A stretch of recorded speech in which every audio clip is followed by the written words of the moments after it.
Hi YouTube. This is a survival shelter, or the structure of a survival shelter. What we have here is a relatively low structure that's made of wood. And we put some greenhouse plastic on top of it. And then it gets covered in about 3 feet of snow. And then the snow forms insulation. And then underneath you can put conifer boughs if you're in a survival situation, or just hay. And it's relatively simple to make, and it's low to the ground, which preserves heat, and it has a lot of surface area, which is nice if you're sleeping quite a few people. And it is pretty quick to make and simple to make. Let me just walk in and you can see how it works. See, there's a center pole here, which is like a Y.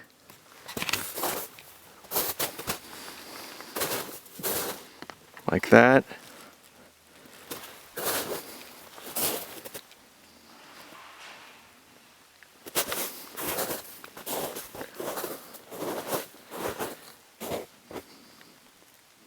And then their little notches are made over here for these poles here. There's like a notch. So the pole rests on this main pole. There's the notch, and it rests on this main pole. And then rope holds it all in place. You can see from the inside it looks roughly like this. And then down here you would have hay or conifer boughs. And this is a supporting post here. Again, it's notched like that.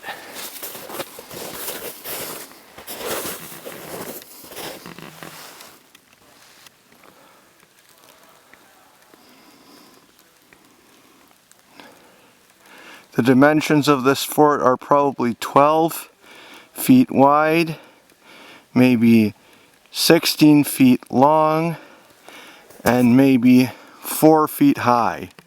That's about the dimensions. Here's another look at it.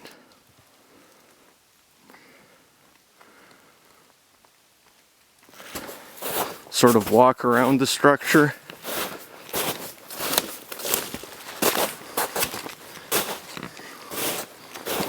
And what you want is you want heavy gauge greenhouse plastic. So that's sort of what it looks like. This side, see the sticks are just lined up around here, like this. And here's an entrance for a door, which is made with this stuff here, which is like greenhouse plastic.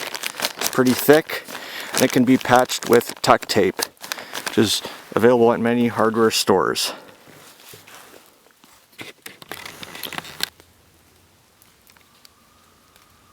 Hello YouTube. This is construction grade sheathing tape called duct tape. And this is what we use to patch up the plastic, the greenhouse plastic. So it's you put this tape on this plastic once it's dry and clean, and then it'll fix up the holes.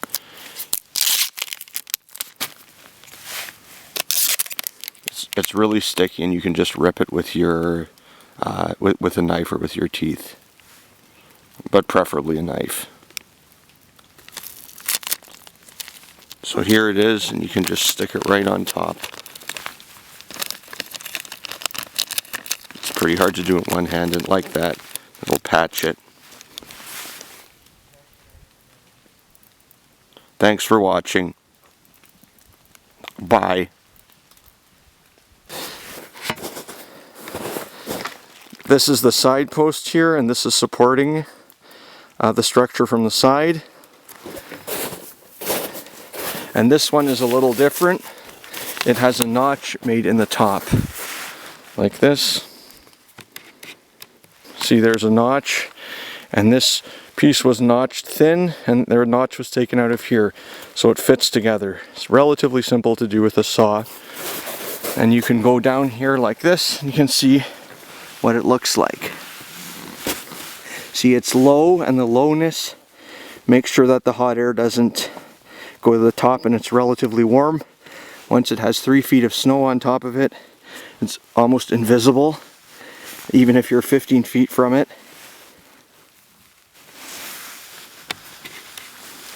So this structure has to be carefully marked, or you'll never find them again. But they work, and they're simple to make. This is what they look from a high angle, like from a higher angle. And the door can be cut in the plastic using just a some sort of a knife or something, and then you patch it with duct tape. See, this is the greenhouse plastic. You can get them from greenhouses a lot of the time, and they are, after the greenhouse will throw it away after a year, so you can get them for relatively cheap, but they're huge, and it's relatively thick material, and it has some films on it. It's white is, I guess, the best color. Clear would work too.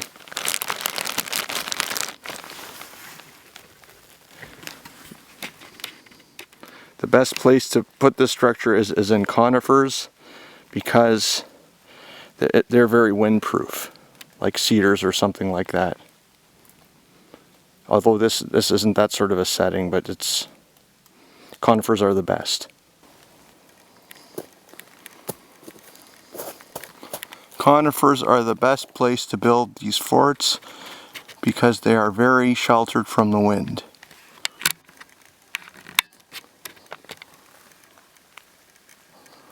You want to build a fort in a conifer stand somewhere.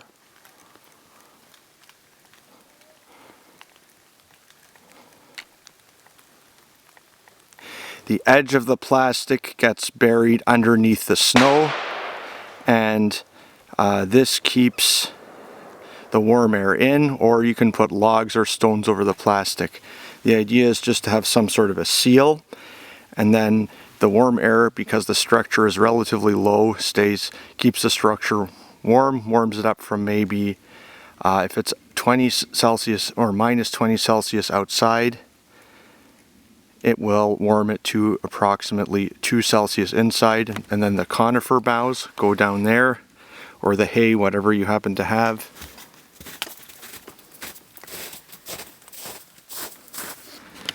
See, those are conifer boughs. You just cut them off and then lay them down, and you can sleep on them. They smell quite good, and that's about how this fort works.